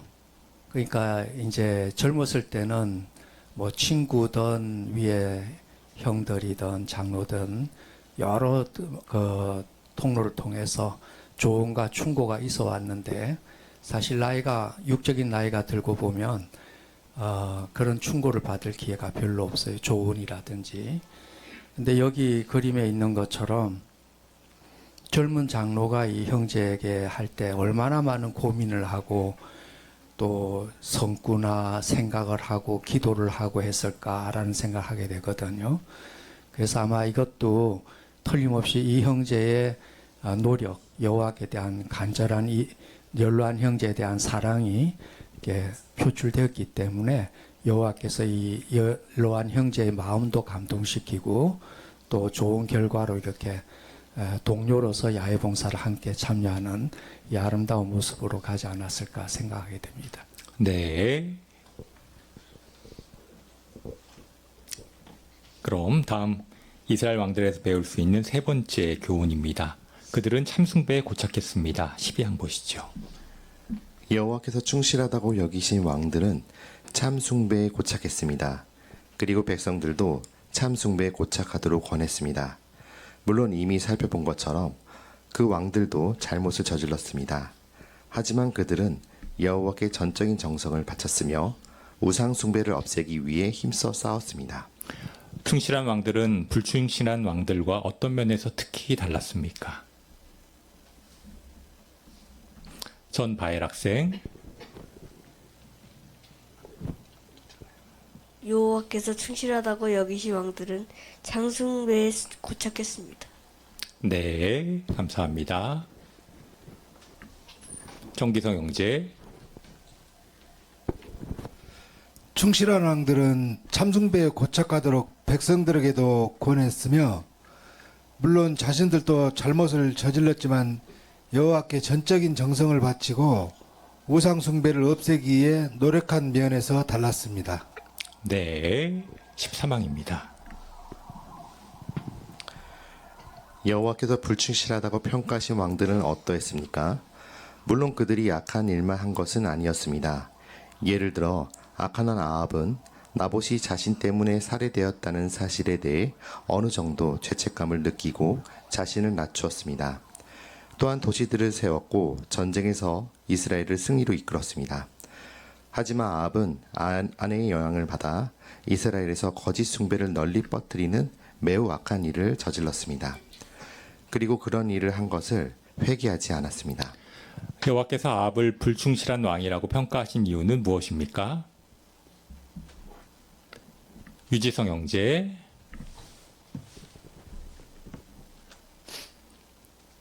아합은 아내 이세벨의 영향을 받아 이스라엘에서 거짓 숭배를 퍼뜨리고 그런 일을 한 것을 회개하지 않았으므로 여호와께서 아합을 불충실한 왕이라고 평가했습니다. 네.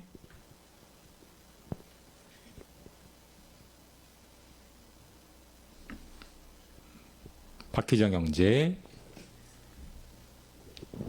네, 그래서 그는 그 단지 그 거짓 숭배에 좀 이렇게 관련이 되고 그걸 묵인해주고 이런 정도가 아니라 이 열왕기상 21장 25절 선구에 보면 그는 작심을 하고 그 악한 숭배를 이스라엘 전역에 퍼뜨린 것으로 선구가 묘사하고 있습니다. 그처럼 결심을 하고 고의로 악행을 저질렀고 또 따라서 이제 회개도 하지 않았기 때문에 여호와께서 보시기에는 정말 악한 왕으로 분류될 수밖에 없었습니다. 네.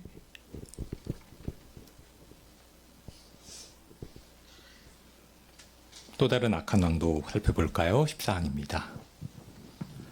또 다른 불충실한 왕이었던 르호보암에 대해 생각해 보겠습니다. 앞서 살펴본 것처럼 그는 통치 기간 중에 좋은 일도 많이 했습니다. 하지만 왕권이 굳건해지자 여호와의 율법을 버리고 거짓 신들을 섬기기 시작했습니다. 그 후로 그는 참 숭배와 거짓 숭배 사이를 왔다 갔다 했습니다. 물론 참 숭배에서 벗어난 왕들이 르호보암과 아합뿐이었던 것은 아닙니다. 사실 대다수의 불충실한 왕들이 어떤 식으로든 거짓 숭배를 조장했습니다. 분명 여호와께서는 어떤 왕이 선한지 악한지를 판단하실 때 그가 참 숭배에 고착했는지를 중요하게 보셨습니다. 기억. 여호와께서 르호보암을 불충실한 왕이라고 평가하신 이유는 무엇입니까? 신정호 형제.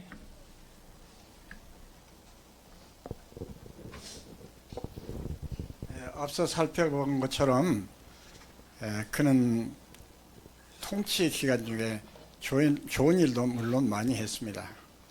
하지만 왕권이 굳건해지자 여호와의 율법을 버리고 거짓 신들을 섬기기 시작했습니다.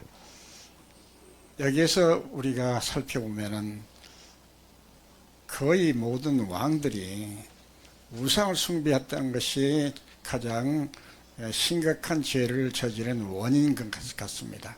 이와 같이 그들은 참 숭배를 하다가도 거짓 숭배를 하는 왔다 갔다 하는 그런 이중적인 믿음을 나타냈습니다. 네. 니은입니다. 대부분의 불충실한 왕들은 공통적으로 어떤 잘못을 저질렀습니까? 한용자 자매. 네, 자신뿐만이 아니라 백성들까지 거짓 숭배를 하도록 조장했다는 면에서 매우 여호와 보시기에 불충실한 그러한 왕들이었습니다. 네.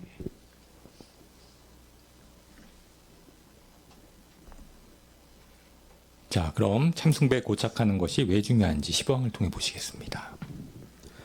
여호와께서 왕들이 참 숭배에 고착하는지를 그토록 중요하게 보신 이유는 무엇입니까? 한 가지 이유는 왕들에게 하나님의 백성을 참 숭배로 이끌 책임이 있었기 때문입니다.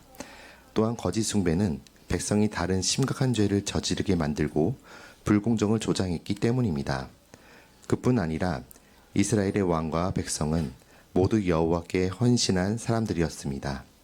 따라서 성경에서는 그들이 거짓 숭배에 빠졌던 것을 간음을 저지른 것에 비합니다. 간음을 저지르는 사람은 배우자의 가슴에 큰 상처를 주는 심각한 죄를 짓는 것입니다. 그와 마찬가지로 여호와의 헌신한 종이 거짓 숭배에 참여하면 여호와의 마음에 큰 상처를 주는 심각한 죄를 짓는 것입니다. 참숭배에 고착하는 것을 여호와께서 중요하게 보시는 이유는 무엇입니까? 구재현 자매.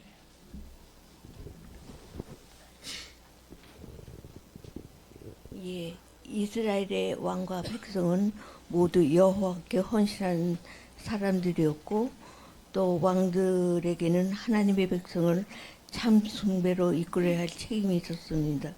그래서 그 참 숭배에 빠졌던 것은 바로 간음하는 것과 같이 하나님께서 불쾌하게 여기시는 그런 죄였습니다. 그러므로 여호와께서 마음에 큰 상처를 입으셨기 때문에 그 불충실한 이스라엘은 여호와께서 불충실을 참 숭배를 왜곡하는 그들을 불충실하게 여기셨습니다. 네.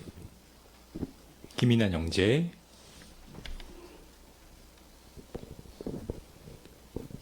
신명기 4장 23절에서도 여호와께서는 금하신 어떤 것의 형체도 만들지 말라고 하였고 또 모세의 율법의 처음 두 계명에서도 여호와 외에 다른 누군가가 무엇을 숭배한 것을 금지했다는 점을 봤을 때 여호와께서는 그 참 숭배를 중요하게 여기시는 분이람을 또 알 수 있습니다. 네. 김광선 형제. 예, 그래서 신명기 4장 24절에서 여호와께서는 전적인 정성을 요구하시는 분이라고 했습니다. 그래서 참숭배를 얼마나 중요하게 여기시는가를 알려주고 있습니다. 네. 김금선 자매.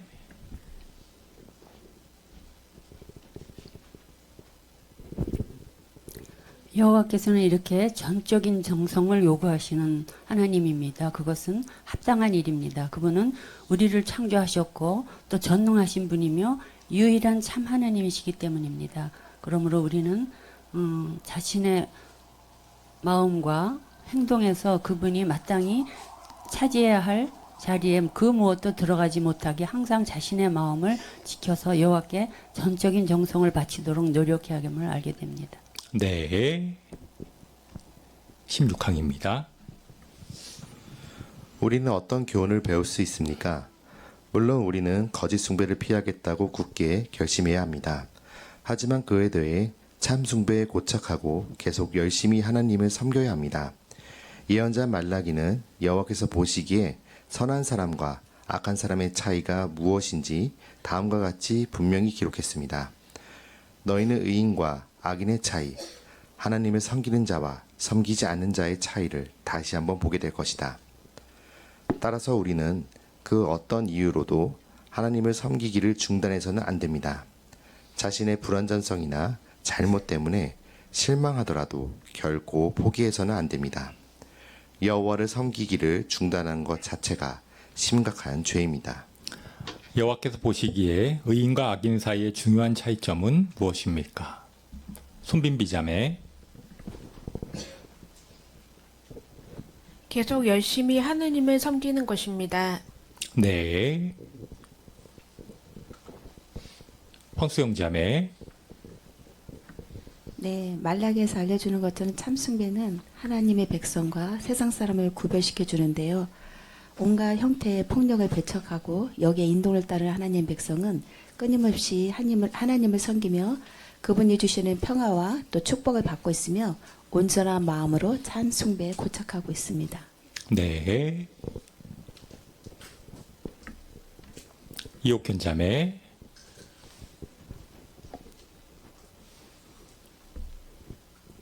네, 여기 굵은 글씨로 하나님을 섬기는 자와 섬기지 않는 자의 차이라는 이걸로 하나님은 그 의인과 악인이라고 말씀을 하시기 때문에 우리가 불완전성이나 잘못 때문에 실망하더라도 포기하는 것이 아니라 포기해서도 안 되고 또 여호와를 섬기기를 중단하는 것은 그 자체가 심각한 죄라는 것을 알 수 있습니다. 네. 김광선 형제. 예, 여호와를 섬기는 것 섬기지를 중단하는 것 자체가 심각한 죄인 것은 우리가 우주 주권의 쟁점 가운데 우리가 있기 때문에 우리가 여호와를 섬기지 않는 것은 결국 이 사단을 지지한다고 볼 수 있기 때문에 정말 심각한 죄라는 점을 우리가 알 수 있습니다. 네. 한용자 자매. 네, 그러므로 우리는 살면서 어떠한 이유가 있다 할지라도 하느님을 섬기는 일을 중단 없이 하고 참 숭배에 고착하면서 여호와를 열심히 섬겨야 되겠다라는 강한 결심을 할 필요가 있습니다. 네. 자, 결혼과 관련해 적용할 점 살펴보시겠죠. 17항입니다. 당신 결혼할 생각이라며 배우자를 고를 때 하나님을 섬기는 것에 관해 말라기가 기록한 말을 기억해야 합니다. 어쩌면 좋은 특성을 가진 누군가에게 마음이 끌릴지 모릅니다. 하지만 그가 참 하나님을 섬기고 있지 않다면 여호와께서 보시기에 의로운 사람이라고 할 수 있겠습니까? 그 사람이 남편이나 아내로서 당신에게 영적으로 좋은 영향을 줄 것으로 기대할 수 있겠습니까? 솔로몬 왕을 생각해 보십시오. 거짓 신을 믿는 그의 아내들도 좋은 특성을 가지고 있었을 것입니다. 하지만 그들은 여호와를 섬기지 않았으며 솔로몬의 마음을 점차 기울어지게 하여 거짓 숭배에 빠지게 만들었습니다. 누구와 결혼하는지가 여호와께 드리는 숭배에 어떤 영향을 줄 수 있습니까?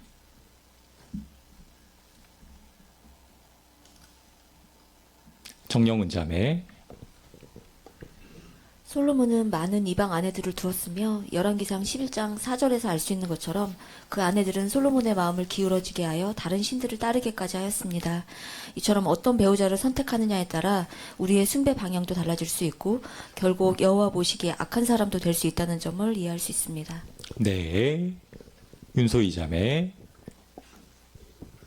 네, 고린도후서 6장 14절에 대해 우리 출판물에서는 사실 그 사람이 아무리 예쁘고 매력적이고 착해 보인다 하더라도 당신이 하느님과 더 가까운 관계를 누리게 해주지는 않을 것입니다. 라고 설명하는데요. 우리의 눈에 매력적이고 좋은 특성을 많이 가진 정말 좋은 사람일지라도 여호와를 섬기는 사람과 섬기지 않는 사람의 관계는 의와 불법 또 빛과 어둠처럼 서로를 보완하기보다는 대립하는 관계라는 점을 기억해야 합니다. 네.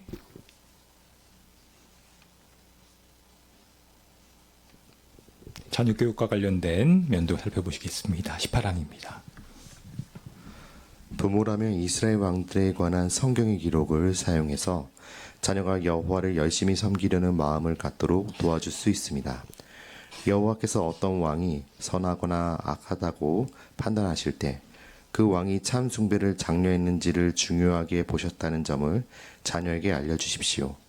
성경을 공부하고 집회에 참석하고 야외 봉사에 참여하는 것과 같은 영적인 일들이 다른 모든 일보다 더 중요하다는 점을 말과 본을 통해 가르쳐 주십시오. 그렇게 하지 않으면 자녀는 부모가 여호와의 증인이라서 자신도 그냥 부모를 따라 믿고 있는 것이라고 생각하게 될 수 있습니다. 그렇게 되면 참 숭배를 뒷전으로 미루거나 아예 떠나게 될 수도 있습니다. 부모는 자녀에게 무엇을 가르쳐야 합니까? 권혁주 학생. 부모라면 이스라엘 왕들에 관한 성경의 기록을 사용해서 자녀가 여호와를 열심히 섬기려는 마음을 갖도록 도와줄 수 있습니다. 네, 감사합니다. 박우준 형제. 네, 그렇게 하는 것은 자녀가 부모가 여호와의 증인이라서 그냥 따라서 여호와의 증인이 된다라고 생각하는 것이 아니라 집회 참석이나 성경 공부하는 것 그리고 야외 봉사에 참여하는 것이 자신의 마음에서 이르러서 행동하도록 돕는 데 도움이 되기 때문입니다. 네.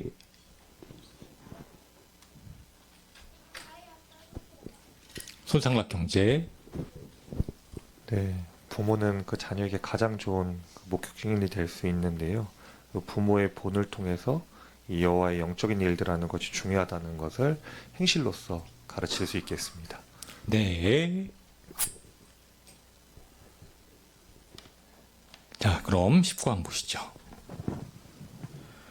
여호와를 섬기기를 중단한 사람에게는 더 이상 희망이 없는 것입니까? 그렇지 않습니다. 그런 사람도 회개하고 여호와께 돌아올 수 있습니다. 그렇게 하려면 자존심을 내려놓고 회중 장로들의 도움을 받아야 할지 모릅니다. 하지만 다시 여호와의 친구가 될 수만 있다면 그 어떤 노력이라도 기울일 만한 가치가 있습니다. 여호와를 섬기기를 중단한 사람에게도 어떤 희망이 있습니까? 김현승 학생. 회개하고 회중 장로들의 도움을 받는다면 다 여호와의 친구가 될 수 있습니다. 네, 감사합니다.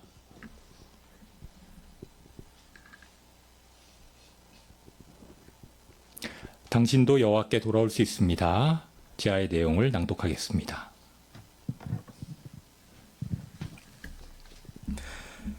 므낫세 왕에 대해 생각해 보십시오. 그는 여호와의 눈에 악한 일을 많이 했습니다. 무고한 피를 아주 많이 흘렸고 온갖 종류의 영매수를 행했고 자기 아들들을 거짓 신들에게 희생 제물로 바치기까지 했습니다. 그는 유다 백성을 부추겨 여호와께서 멸절하신 민족들보다 더 큰 악을 행하게 했습니다. 하지만 바빌론의 포로로 잡혀간 므낫세는 회개했습니다. 사실 그가 오랜 기간 걸쳐 심각한 죄를 저질렀기 때문에 단 한 번 용서를 구하는 것으로는 충분하지 않았습니다. 그는 몹시 괴로워하며 자기를 크게 낮추고 계속 기도했습니다. 그 결과 무슨 일이 있었습니까? 여호와께서 므낫세의 기도를 듣고 그의 간청에 마음이 움직이셨습니다. 그분은 그가 예루살렘으로 돌아가 왕권을 되찾게 해주셨습니다. 여호와께서는 오늘날에도 참 숭배를 떠났었지만 마음 깊이 진정으로 회개하는 사람들을 다시 받아주실 것입니까? 그렇습니다. 이사야 55장 7절에서는 이렇게 알려줍니다. 악한 자는 그 길을 버리고 악인은 그 생각을 버려라. 여호와께 돌아오너라. 그분이 자비를 베푸실 것이다. 우리 하나님께 돌아오너라. 그분이 너그러이 용서하실 것이다. 따라서 주저하지 말고 여호와께 돌아오기 위해 필요한 단계를 밟으십시오. 문하세 양은 어떻게 여호와께 돌아올 수 있었을까요?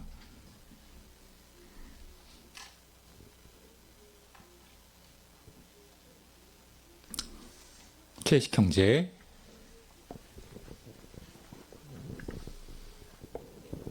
네, 문하세도 아마 솔로몬과 비슷한 비슷한 경우인 것 같은데요.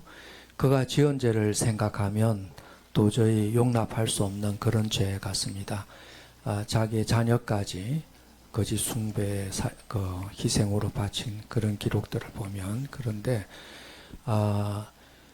여호와께 그 자신이 잘못했다는 것을 깨닫게 되었을 때 계속 기도했다는 것, 자신을 크게 낮추고 계속 기도하고, 그래서 여호와께서 그 마음을 움직이실 수 있었다는 점입니다. 그래서 우리는 마음 깊이 진정으로 회개하였다면 이 여호와께서 받아들이실 때까지 계속 간청하는 마음으로 기도를 하는 것이 필요하겠다고 생각합니다. 네. 장창호 형제. 네, 그래서 거기 보니까 당신도 여호와께 돌아올 수 있습니다라는 표현이 인상적이었는데요. 오늘날에도 참 숭배를 떠났지만 마음으로 진정으로 회개하는 사람들은 다시 여호와께서 받아주실 수 있으십니다. 어제 전화 통화에서 한 일인데요. 무활동된 자매를 재활동시킨 자매가 있었는데 이 자매가 술 문제가 있었습니다. 그래서 심한 경우는 호텔을 잡아놓고 이방인과 술을 마셨는데 장로들이 돕다 안 돼서 제명됐거든요. 한 1년 지나고 나서 어제 통화를 했는데 술도 끊고 여호와께 돌아왔다고, 한때 술을 여호와하나님만큼 사랑했다고 그런 얘기를 했었는데 그렇게 술을 끊고 돌아온 걸 보면 장로들이 얼마나 잘 도왔고 또 그가 진심으로 회개했기 때문에 돌아올 수 있었는지 이해하게 됩니다. 네. 한영자 자매. 네, 여기 이사야 55장 7절의 말씀이 굉장히 마음을 따뜻하게 합니다. 여호와께서 돌아오라고 간청을 2번씩이나 하면서 자비를 베풀겠다. 내가 너그러이 용서하실 것이다.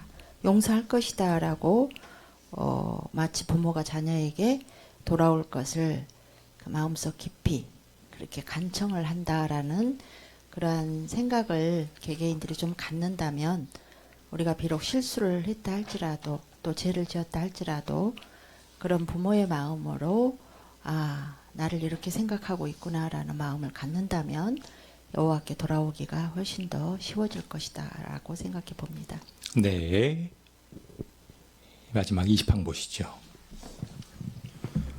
우리는 이스라엘 왕들에게서 어떤 교훈들을 배웠습니까? 우리도 충실한 왕들을 본받아 여호와께 정성을 다하는 온전한 마음을 유지해야겠습니다. 잘못을 저지르고도 그 일에서 교훈을 얻고 회개하고 필요한 변화를 하십시오. 또한 오직 한 분의 참 하나님이신 여호와를 숭배하는 일에 고착하는 것이 매우 중요합니다. 여호와께 계속 충실함을 나타낸다면 그분은 당신을 그분의 눈에 옳은 일을 하는 사람으로 여겨주실 것입니다. 김영선 형제 훌륭하게 낭독해 주셔서 감사드립니다. 충실한 왕들을 본받을 때 여호와께서는 우리를 어떻게 여겨주실 것입니까? 임춘숙 자매.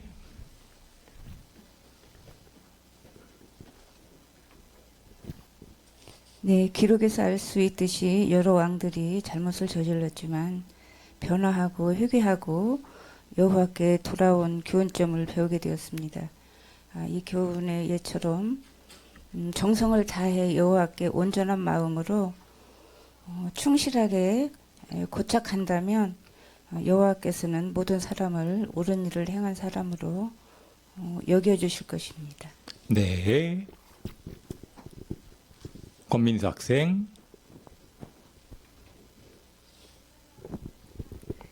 우리 우리도 충실한 왕들을 본받아 여호와께 정성을 다하는 온전한 마음을 유지하고 여호와께 계속 충실함을 나타낸다면 여호와께서는 우리를 그분의 눈에 옳은 일을 하는 사람으로 여겨주실 것입니다. 네, 감사합니다. 목소침을 보시겠습니다. 어떻게 대답하시겠습니까? 첫 번째입니다. 어떻게 여호와에 대한 온전한 마음을 유지할 수 있습니까? 문은미자매.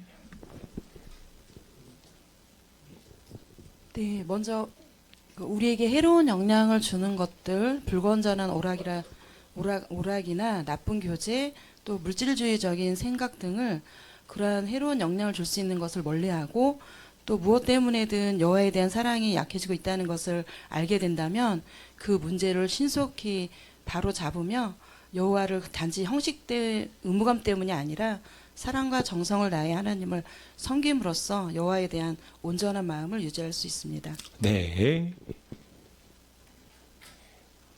윤재중 자매.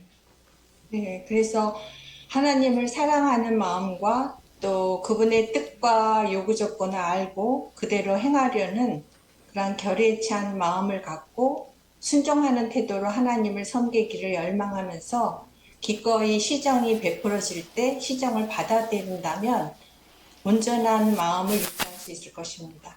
네. 다음, 회개했다는 것을 어떻게 나타낼 수 있습니까? 은지은 자매. 네. 잘못을 저질렀다면 죄를 속이거나 어떤 처벌을 피하려고 하는 것이 아니라 그 잘못을 인정하고 또 충고를 받게 되면 겸손히 받아들이고 필요한 변화를 해서 계속 여호와를 마음을 다해 섬겨야 되겠다라는 결심을 한다면 진심으로 회개한 것입니다. 네.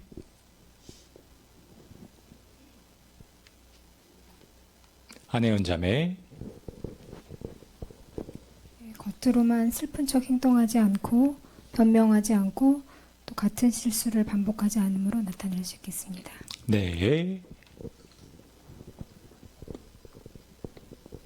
다음, 어떻게 참숭배에 고착할 수 있습니까?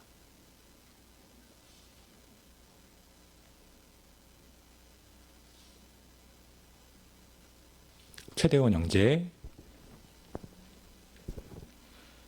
네, 어떠한 일이 있더라도 하나님을 섬기는 일을 중단하지 않는 것인데요. 우리의 불완전성이나 또 우리가 겪게 되는 아주 실망스러운 일들, 또 여러 문제들이 있을 수 있지만 그런 문제들 때문에 우리의 활동이 둔화되거나 심지어는 여호와를 섬기는 일을 그만두게 되는 그런 일이 없도록 경계해야 하고 계속 여호와를 섬기는 일에서 열심을 다함으로 참숭배를 정말 좋아하고 고착하고 있다는 것을 나타낼 수 있습니다. 네. 박혜자 자매.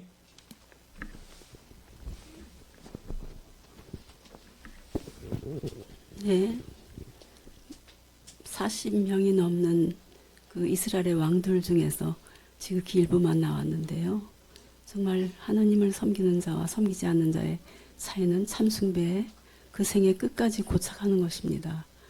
이런 것을 볼 때 오늘날 우리 모두도 우리가 지금 손줄로 생각한 전 넘어질까 조심하라는 말씀과 같이 어떤 유혹이나 어떤 특권이나 어떤 불완전함으로 오는 여러 가지 그 문제들이 있겠지만 충실히 겸손하게 잘 고착해서 끝까지 우리의 그 고지선까지 낙원까지 가도록 노력해야 되겠습니다. 네, 김현우 형제. 네, 오늘 살펴본 왕들 중에 많은 그 선한 왕으로 간주된 많은 왕들 또한 잘못을 저질렀던 적이 있습니다. 하지만 그들은 그런 잘못을 했다고 포기하지 않고 계속해서 여호와께 용서를 구하고 회개하고 필요한 변화를 했습니다. 우리도 그렇게 하여 우리 계속해서 여호와를 떠나지 않고 참숙해 고착할 필요가 있습니다. 네, 우리가 충실하게 여호와를 섬길 수 있는 방법을 배웠는데요. 정성을 다한 온전한 마음을 유지하고 겸손히 회개하며 참숭배에 고착하는 것입니다. 우리가 그렇게 한다면 여호와께서는 우리를 옳은 일을 하는 사람으로 여겨주실 것입니다. 오늘의 주제를 기억하시죠? 이스라엘 왕들에게서 배울 수 있는 중요한 교훈을 우리의 생활에 적용하도록 노력하시겠습니다. 네, 오늘의 행복한 집회를 마칠 시간이 되었습니다. 가능하신 분 함께 일어나서 기쁨으로 노래하라 45번을 부르겠습니다.